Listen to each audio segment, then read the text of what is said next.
The alarm clock screamed at 5:30 a.m., just like it had every morning for the past 3 years. Maria Santos rolled over in her tiny studio apartment, her body aching from another 14-hour shift at Romano's restaurant. Through the thin walls, she could hear Mrs. Chen next door getting ready for her early morning cleaning job. They were both part of the same invisible army of workers who kept the city running while most people slept. Maria's apartment was barely bigger than a closet, but it was all she could afford on her waitress salary. A single bed took up most of the space, with a small table that served as both desk and dining room. The only decoration was a faded poster of Carnegie Hall that she'd bought during her college days, back when she thought she'd be performing there someday. Now it just reminded her of how far her dreams had fallen. She dragged herself to the tiny bathroom and looked in the mirror. At 24, she looked older than her years. Her hands, which had once been soft and carefully protected for piano playing, now had small cuts and burns from restaurant work. Her fingernails, once kept perfectly short for the keys, were now chipped and uneven. Every morning, she stared at those hands and tried to remember what it felt like when music flowed through them. 3 years ago, Maria had been on top of the world. She was a junior at Berklee College of Music, one of the most prestigious music schools in the country. Her professors called her a natural talent, the kind of student who came along once in a decade. She had a full scholarship, which was good because her family certainly couldn't afford the expensive tuition. Her father worked construction, and her mother cleaned office buildings at night. They were proud of their daughter, the first in their family to go to college. Maria remembered the day everything changed like it was yesterday. She was practicing in the school's main hall, preparing for her junior recital. The piece was Chopin's Ballad No. 1, one of the most challenging works in the piano repertoire. Her fingers danced across the keys with confidence, each note perfect and full of emotion. Other students would stop to listen when she played, and even the professors would pause in the hallways. That's when her phone rang. It was her mother, crying so hard Maria could barely understand her words. Her father had collapsed at the construction site. A massive stroke, the doctor said. At 52, he was fighting for his life in the intensive care unit. Maria dropped everything and rushed to the hospital. She spent the next 2 weeks sleeping in uncomfortable chairs, watching her strong, hard-working father struggle to breathe with the help of machines. The medical bills started coming almost immediately. Even with insurance, the costs were overwhelming. Physical therapy, speech therapy, medications, special equipment for the house.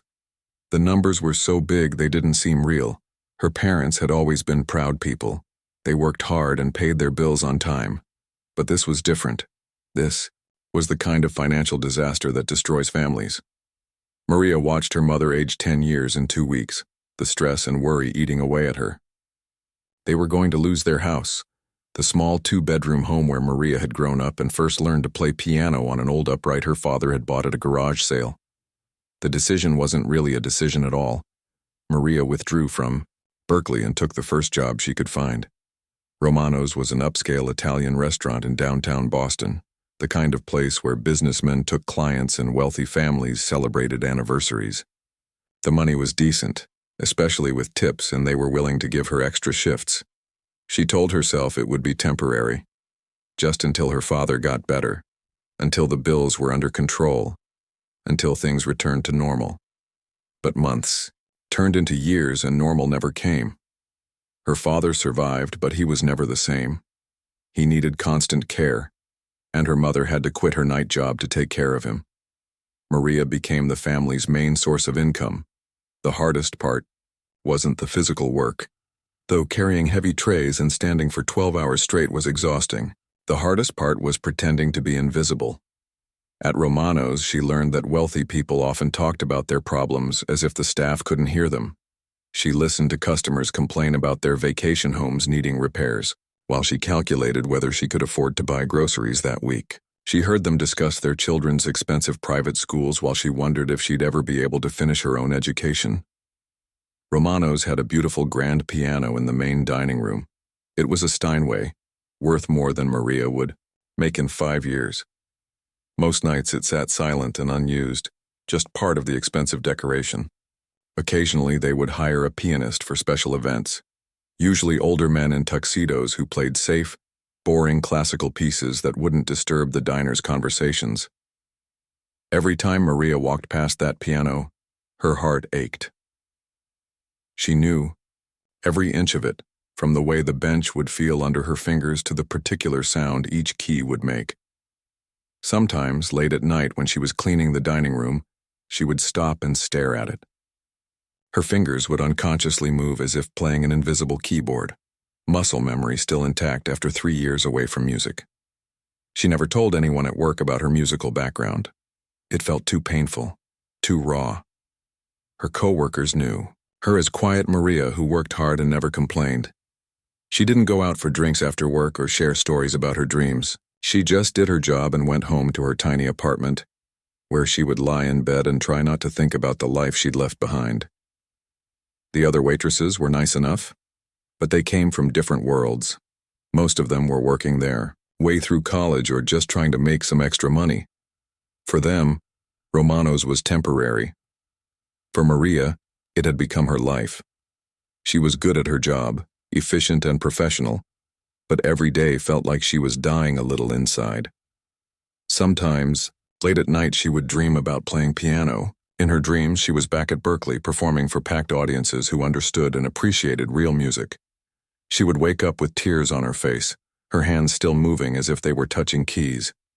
Those dreams were the worst part of her new life, because they reminded her of what she'd lost. Her father was doing better now. He could walk with a cane and speak in simple sentences, but he would never work again, and the medical bills kept coming.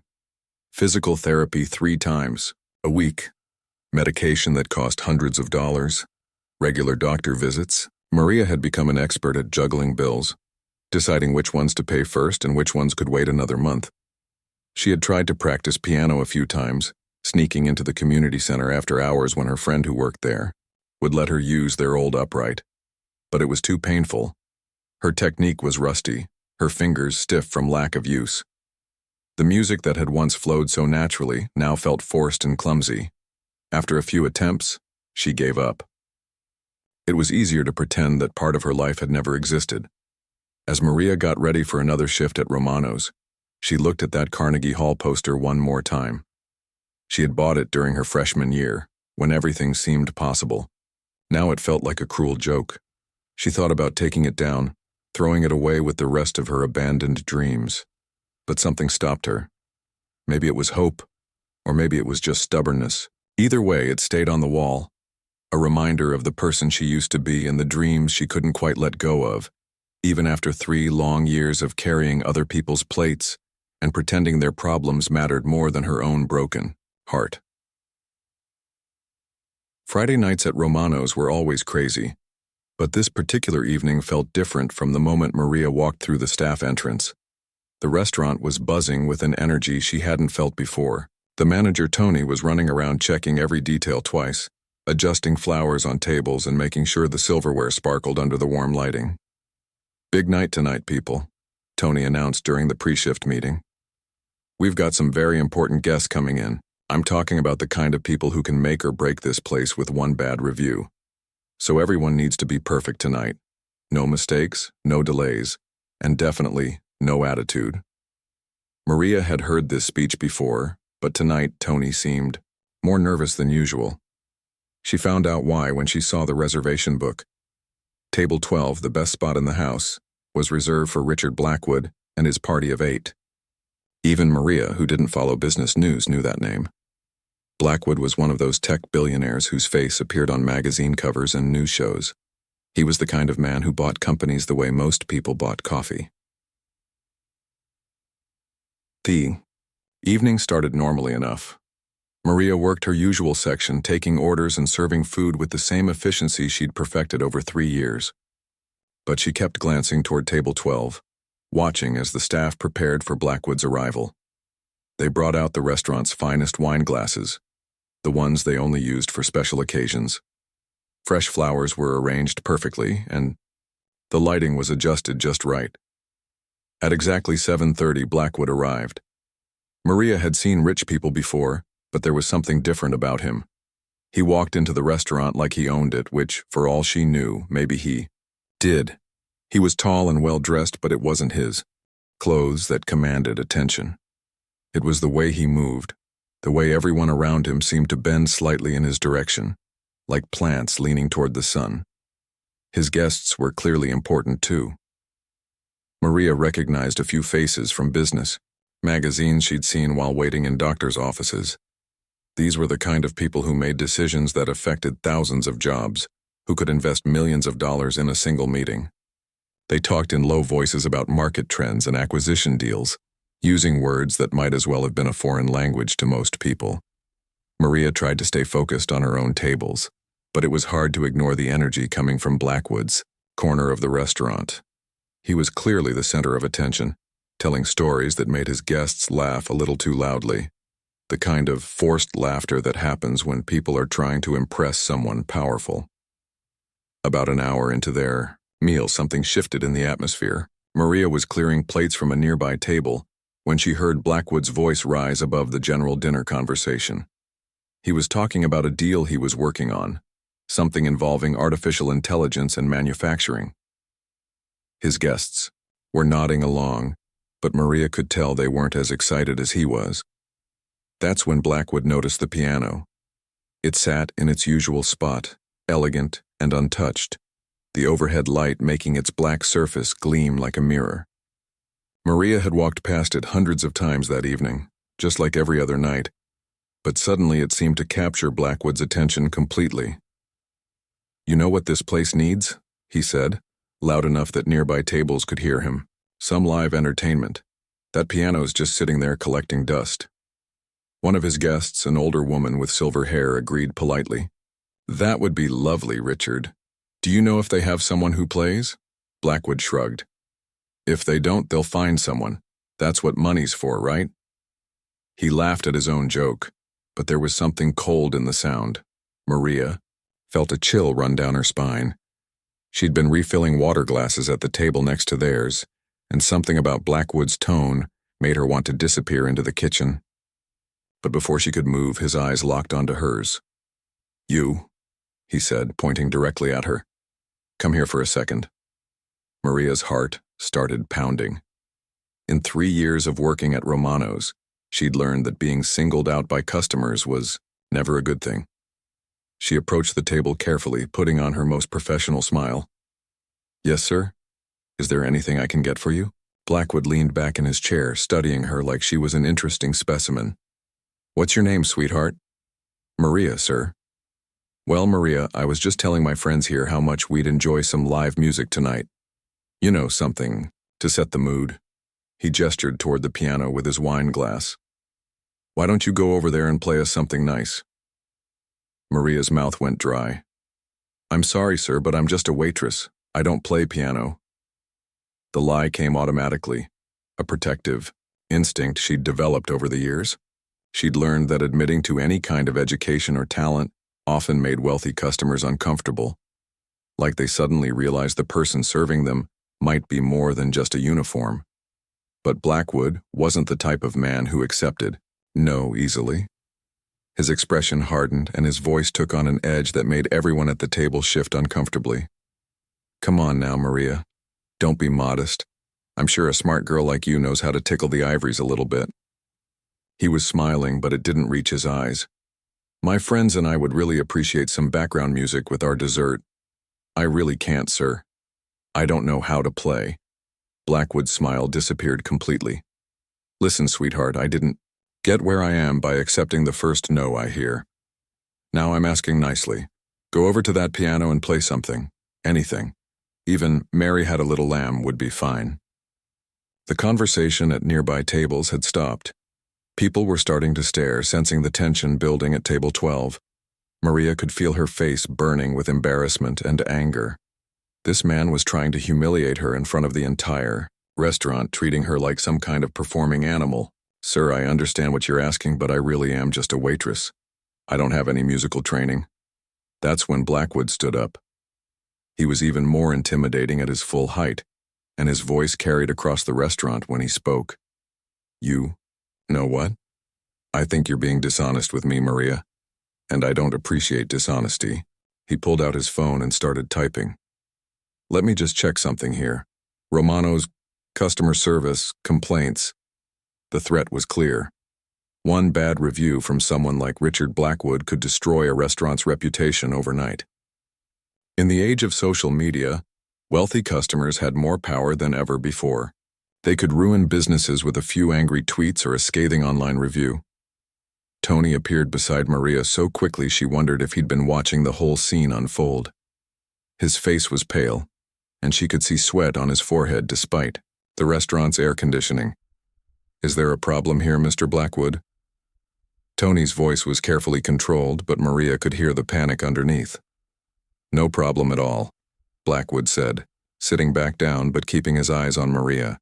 "I was just asking your waitress here to play a little piano for us. You know, enhance the dining experience. But she seems to think she's too good for that kind of thing." Tony's face went through several expressions at once: confusion, fear, and something that looked like betrayal when he looked at Maria. She realized he was wondering if she'd been rude to one of the restaurant's most important customers. "I'm sure we can work something out," Tony said quickly. "Maria, why don't you give it a try? I'm sure Mr. Blackwood and his guests would be very appreciative." Maria felt trapped. On one side was Blackwood, a man who clearly enjoyed using his power to humiliate people he saw as beneath him. On the other side was Tony, her boss, who was obviously terrified of losing an important customer. And all around them, dozens of diners were watching the drama unfold, some with curiosity, others with the uncomfortable fascination people have when witnessing someone else's humiliation. "I really don't think this is a good idea," Maria said quietly, hoping Tony would back down. But Blackwood wasn't finished. "You know what I think, Tony?" he said, using the manager's name like a weapon. "I think your waitress here is being deliberately difficult. Maybe she doesn't appreciate the opportunity to entertain some very generous customers." The word generous hung in the air like a threat. Everyone understood what it meant. Blackwood and his guests were the type of customers who could leave tips bigger than Maria's weekly salary. They were also the type who could make sure she never worked in a decent restaurant again if they wanted to. Tony looked at Maria with pleading eyes. She could see him calculating in his head the cost of losing Blackwood's business, the bad reviews that would follow, the other wealthy customers who might stop coming if word got out that Romano's had insulted an important guest. "Maria," he said softly, "why don't you just try? I'm sure you know something, even something simple." And that's how Maria found herself walking toward the piano, her legs feeling like they were made of lead, her heart pounding so loud she was sure everyone in the restaurant could hear it. Behind her, Blackwood was already talking to his guests about how sometimes you had to be firm with service staff to get what you wanted. She sat down on the piano bench and lifted the cover, revealing the keys she'd dreamed about for 3 years. The Steinway was even more beautiful up close, its keys perfectly white and black, waiting for someone to bring them to life. The restaurant had gone completely quiet. Even the kitchen staff had stopped what they were doing to watch. Maria's hands hovered over the keys, trembling slightly. She could walk away right now, quit her job, and never have to see Richard Blackwood's smug face again. But then what? She still had bills to pay, a family to support, and a father who needed expensive medical care. She took a deep breath and placed her fingers on the keys, 3 years of suppressed music suddenly rushing back through her hands, like electricity. The moment her skin touched those familiar surfaces, something inside her that had been sleeping for far too long began to wake up. Maria's fingers rested on the keys, and for a moment, time seemed to stop completely. The last time she had touched a piano was over 2 years ago, during one of those painful late-night sessions at the community center. Her hands felt foreign against the smooth ivory, like meeting an old friend after years apart and not knowing what to say. The silence in the restaurant was deafening. She could feel dozens of eyes boring into her back. Some diners had actually turned their chairs around to get a better view, treating her like she was part of the evening's entertainment. Behind her, she could hear Blackwood settling back into his chair, probably enjoying the show of power he'd just put on for his business associates. Her first instinct was to play something simple, something safe, Chopsticks or Twinkle, Twinkle, Little Star. The kind of basic melodies that would satisfy Blackwood's demand without revealing anything about her real abilities. She could play badly on purpose, make it seem like she was just a waitress, fumbling through a song she'd learned as a child. That would be the smart thing to do, the safe thing. But as her fingers found their position on the keys, muscle memory began to take over. Without thinking about it, her hands naturally formed the opening chord of Rachmaninoff's Piano Concerto No. 2. It had been her signature piece at Berkeley, the composition she'd planned to perform at her junior recital before everything fell apart, the piece that had earned her a standing ovation during her sophomore year showcase. For a split second, she almost pulled her hands away. This wasn't the time or place for serious music. These people didn't want to hear real classical music. They wanted background noise while they finished their expensive wine and talked about their stock portfolios. Playing Rachmaninoff would be like bringing a masterpiece painting to decorate a fast food restaurant. But something deeper than logic was driving her now. 3 years of carrying trays, 3 years of biting her tongue when customers were rude, 3 years of pretending to be invisible while her soul slowly died. All of that frustration and pain was suddenly demanding to be heard.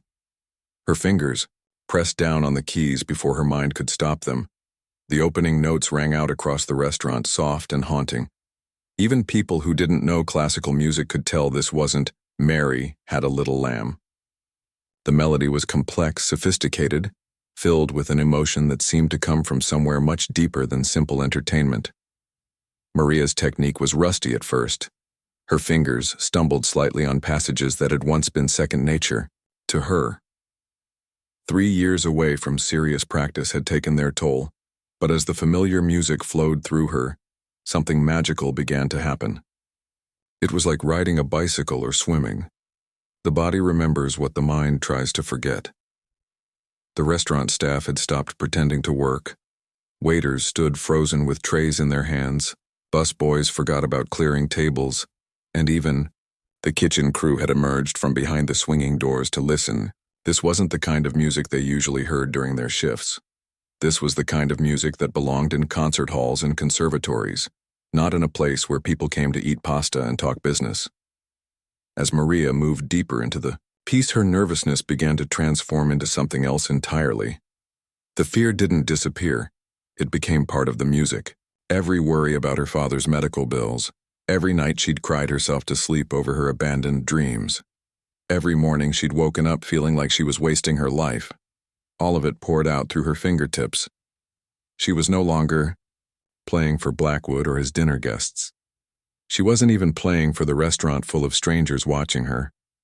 She was playing for herself, for the girl who had once believed she could conquer the world with nothing but talent and determination. She was playing for her father, who had saved up for months to buy her that old upright piano when she was 12. She was playing for her mother, who had worked double shifts to pay for music lessons even when money was tight.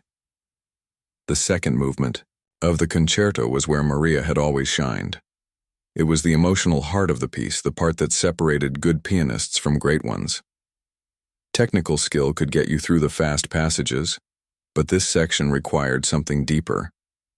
It demanded that the performer dig into their own experiences of love, loss, and longing, and share those feelings with everyone listening. As her fingers danced through the complex passages, something extraordinary began to happen in the restaurant. Conversations that had been interrupted were forgotten entirely. Business deals that had seemed urgent moments before suddenly didn't matter. The artificial atmosphere of networking and social climbing was replaced by something much more basic and human, the shared experience of witnessing real artistry. At table 7, an elderly couple who had been married for 45 years found themselves holding hands for the first time in months. The husband, who had recently been diagnosed with early-stage dementia, looked at his wife with sudden clarity, as if the music had temporarily cleared the fog that had been settling over his mind. Near the window, a young mother who had been checking her phone constantly throughout dinner put the device away and really looked at her teenage daughter for the first time in weeks. The girl, who had been sulking about being dragged to a boring grown-up restaurant, found herself leaning forward, captivated by the music. Even some of Blackwood's business associates were affected, though they tried to hide it. These were People who had built their careers on controlling their emotions, on never showing weakness or vulnerability. But music has a way of bypassing the logical brain and speaking directly to the heart. One of them, a stern-faced woman who ran a major investment firm, found herself thinking about the piano lessons she'd taken as a child before her parents decided she should focus on more practical subjects. Maria was completely lost in the music now. Her eyes were closed, her body swaying slightly with the rhythm. She had transcended the physical limitations of the restaurant, the uncomfortable uniform, the aching feet from standing for hours. She was back in the practice rooms at Berkeley, back in the world where music was the only language that mattered. The technical passages that had given her trouble at the beginning were flowing naturally now. Her fingers found every note with precision, but more importantly, they found the emotion behind each phrase. This wasn't just a performance, it was a conversation between her soul and everyone listening, a shared moment of beauty in a world that often seemed too busy for such things. As she approached the climax of the movement, Maria's playing became even more powerful. She wasn't holding back anymore, wasn't trying to blend into the background or make herself small. For the first time in 3 years, she was fully present, fully herself, using every ounce of talent and training she possessed.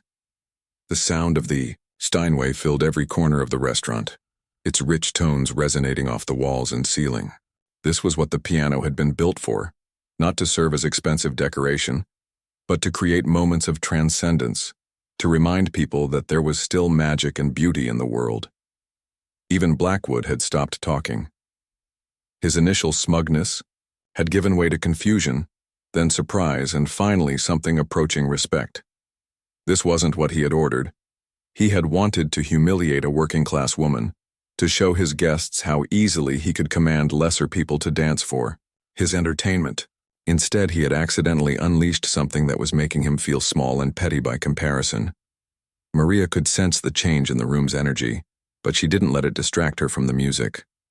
She was approaching the end of the movement, the part where the piano's voice gradually becomes softer and more introspective, like a conversation that slowly fades into thoughtful silence. Her fingers moved with increasing delicacy, drawing every last drop of emotion from each note. When the final chord faded into silence, nobody moved. The restaurant remained completely quiet for what felt like forever, but was probably only a few seconds. Maria kept her eyes closed, afraid to face whatever reaction awaited her.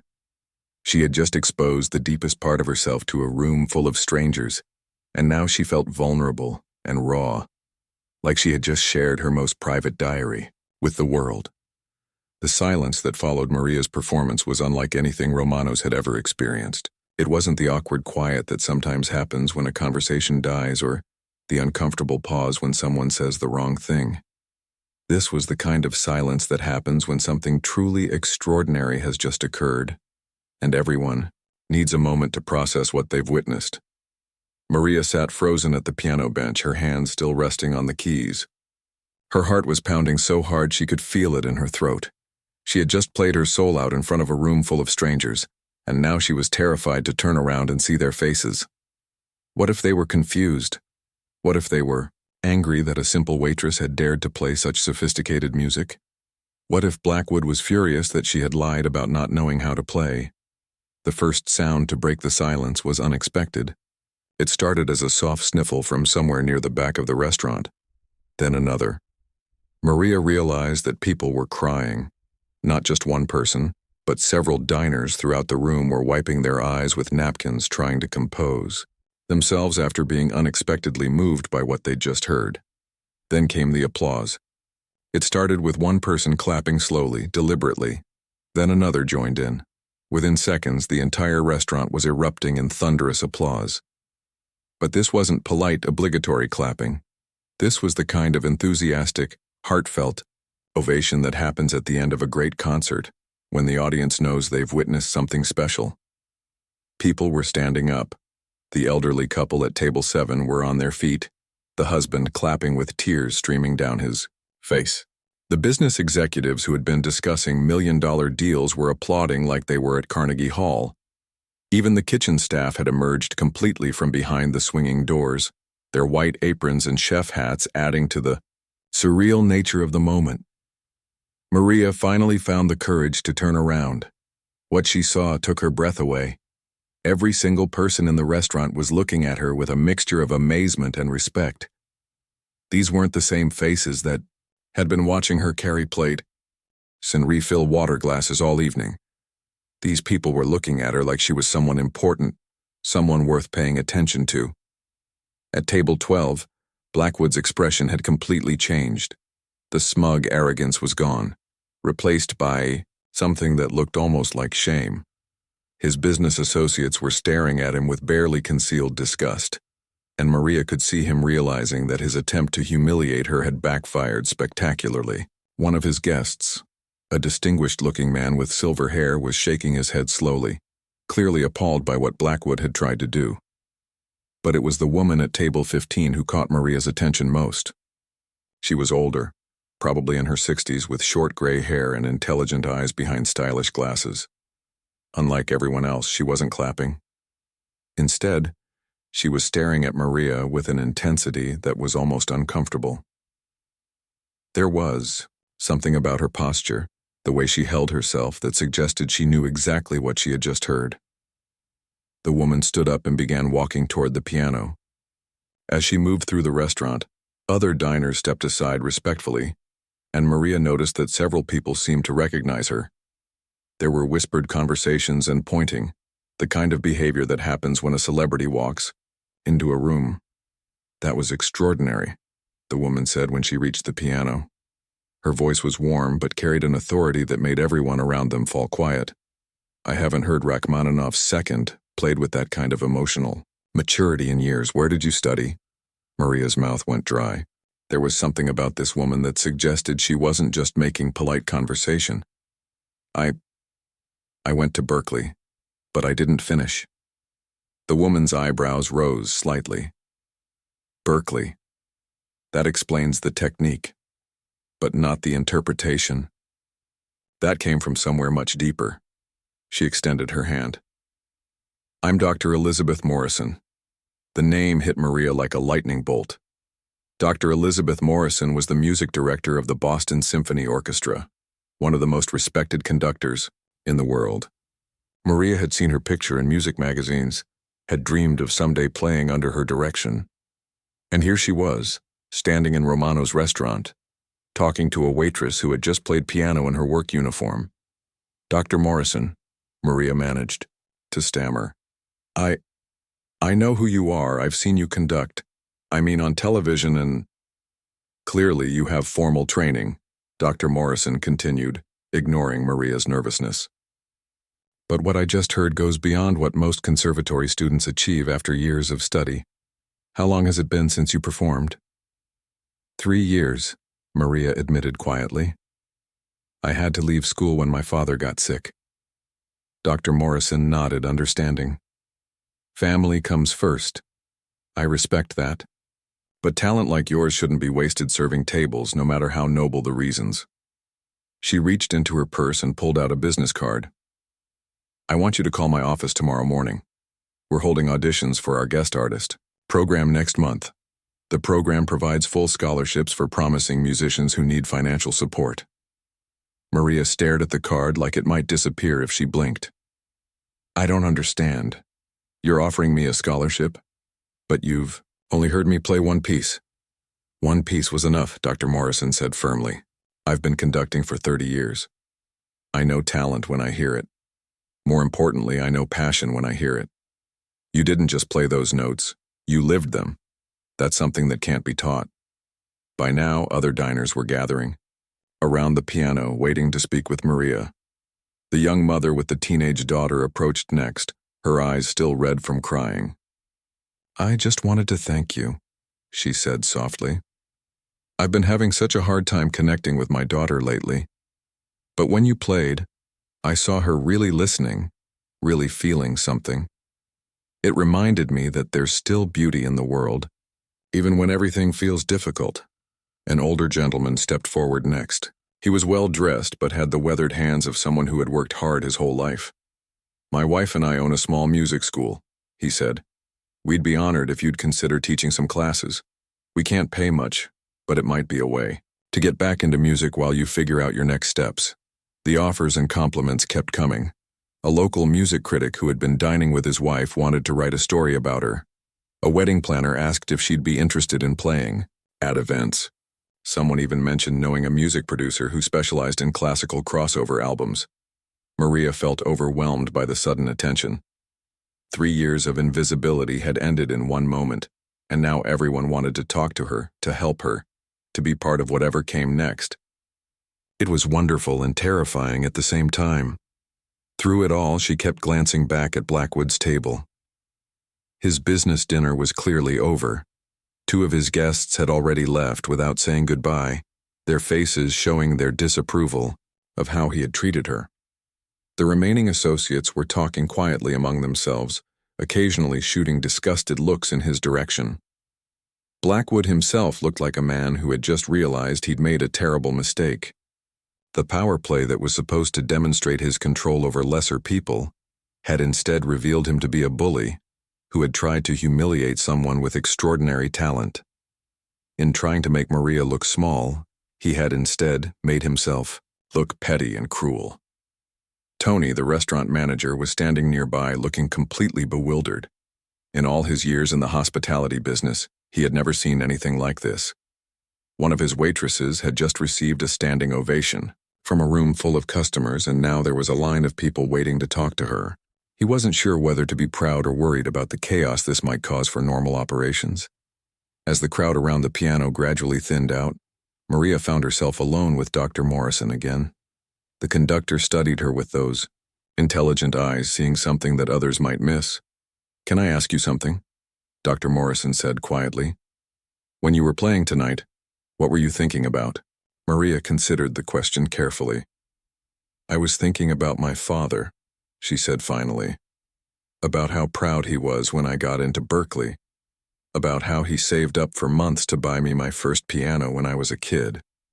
About how he never complained, even when giving up music meant I could help pay his medical bills." Dr. Morrison nodded approvingly. "That's why your playing had such emotional power. You weren't just performing, you were sharing your story. That's what separates good musicians from great ones." She placed a gentle hand on Maria's shoulder. "Promise me you'll call tomorrow. The world needs more musicians who understand that technique without emotion is just noise, but emotion without technique can't reach its full potential. You have both." As Dr. Morrison walked back to her table, Maria looked around the restaurant one more time. The normal dinner atmosphere had resumed, but there was still an energy in the air, a sense that something important had just happened. People were talking more quietly, more thoughtfully than before.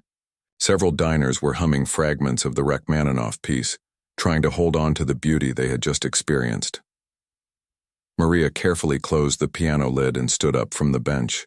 Her legs felt shaky, and she realized that her entire life might have just changed in the span of one 15-minute performance. The card from Dr. Morrison felt warm in her hand, like it was radiating possibility. For the first time in 3 years, she allowed herself to hope that maybe, just maybe, her dreams weren't as dead as she had thought.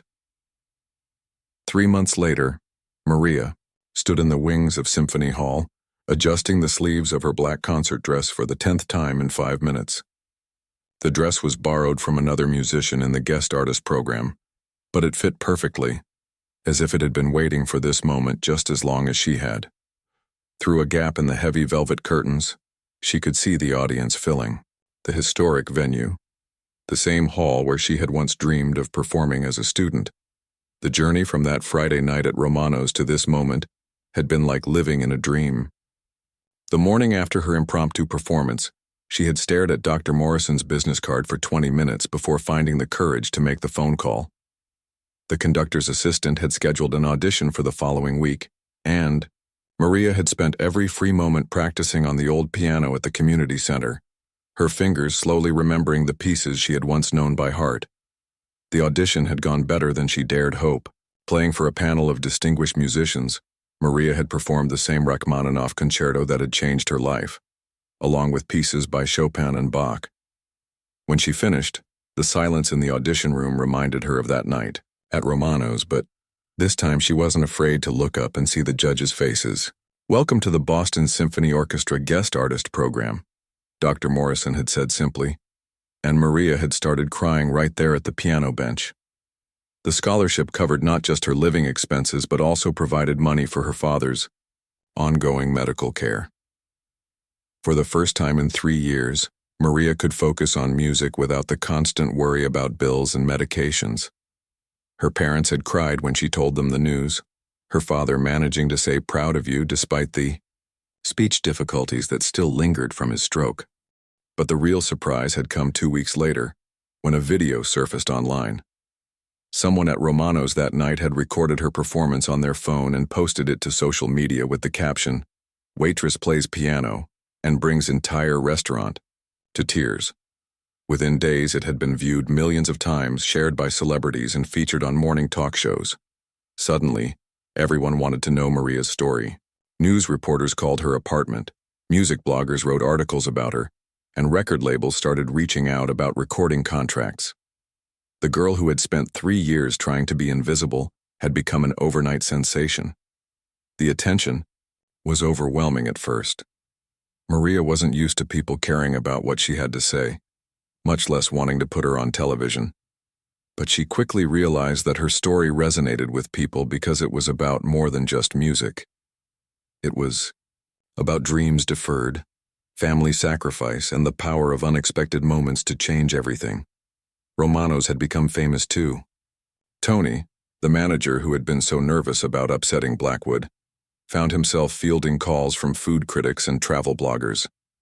The restaurant was booked solid for months, with people hoping to see where the Waitress pianist had been discovered. Tony had even hired a pianist to play regularly, though he was careful to tell reporters that no one could match what Maria had done that night. Speaking of Blackwood, his story had taken a very different turn. Within days of the video going viral, business publications were reporting on his behavior at the restaurant. The footage clearly showed him bullying a working-class woman for his own amusement, and the business community's reaction was swift and harsh. 2 of his biggest investors pulled out of his latest venture, citing concerns about his character and judgment. A business ethics professor at Harvard wrote an article about the incident, using it as an example of how wealthy individuals sometimes abuse their power over service workers. The piece was widely shared, and Blackwood found himself becoming a symbol of everything people disliked about entitled billionaires. His company's stock price dropped, and he was quietly removed from the boards of several charitable organizations. Maria tried not to take pleasure in his downfall, but she couldn't deny feeling a sense of justice. The man who had tried to humiliate her for sport was now facing consequences for his actions in a very public way. More importantly, her story had started conversations about how wealthy customers treat service workers, and several restaurants had implemented policies to protect their staff from abusive behavior. Tonight's concert was the culmination of everything that had happened since that Friday night. Maria was performing as a guest soloist with the Boston Symphony Orchestra, playing the same Rachmaninoff concerto that had changed her life. The concert had sold out within hours of tickets going on sale, with music lovers eager to hear the woman whose story had touched so many hearts. 5 minutes, Maria, the stage manager whispered, and she nodded, taking a deep breath to calm her nerves. Through the curtain, she could hear the orchestra tuning their instruments, that familiar cacophony that always preceded the magic of live music. She thought about her parents, who were sitting in the front row tonight. Her father had insisted on coming despite his mobility challenges, and her mother had bought a new dress for the occasion. They looked so proud and happy, finally able to see their daughter fulfill the dreams they had all sacrificed so much to pursue. Dr. Morrison appeared beside her, elegant in her black conductor's gown. "How are you feeling?" she asked quietly. "Nervous," Maria admitted, "but also excited. This feels like where I'm supposed to be." "You are exactly where you're supposed to be," Dr. Morrison said firmly. "Trust your preparation, trust your talent, and most importantly, trust the story you have to tell through the music." As the orchestra finished tuning and the audience settled into their seats, Maria reflected on how drastically her life had changed. 6 months ago, she had been serving pasta and hiding her musical background from everyone around her. Tonight, she was about to perform with one of the world's most prestigious orchestras. But the most important change wasn't the fancy dress or the spotlight, or even the financial security. The most important change was that she had remembered who she really was. For 3 years, she had defined herself by her circumstances, the medical bills, the double shifts, the dreams that seemed impossible to pursue. Now she understood that those experiences hadn't diminished her. They had deepened her understanding of what it meant to struggle and sacrifice for the people you love. "Ladies and gentlemen," came the announcement over the theater's sound system, "please welcome guest soloist Maria Santos, performing Rachmaninoff's Piano Concerto No. 2 with the Boston Symphony Orchestra, conducted by Dr. Elizabeth Morrison."